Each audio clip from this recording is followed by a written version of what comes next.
হে আমার বন্ধুরা, আসুন এখন বিচার কর্তৃগণের বিবরণ 2-10 পদ পড়ি, যা নিচের কথাগুলো বলে। আর সেই কালের অন্য সকল লোকও পিতৃলোকের নিকটে সংগৃহীত হইল, এবং তাহাদের পরে নতুন বংশ উৎপন্ন হইল। ইহারা সদাপ্রভুকে জানিত না, এবং ইসরায়েলের জন্য তাহার কৃতকার্য জ্ঞাত ছিল না। এটি সেই বয়স্ক ব্যক্তিদের বোঝায়, যারা জিহুসীয়দের সাথে বেড়ে উঠেছিল।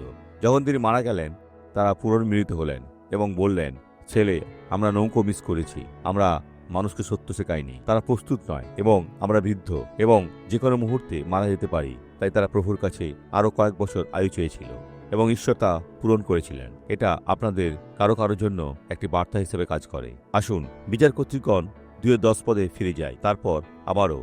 আর সেই কালের অন্য সকল লোকও পিতৃলোকেদের নিকটে সংগৃহীত হইল, এবং তাহাদের পরে নতুন বংশ উৎপন্ন হইল। ইহারা সদাপ্রভুকে জানিত না, এবং ইসরায়েলের জন্য তাহার কৃতকার্য জ্ঞাত ছিল না। আজকাল এটাই ঘটছে।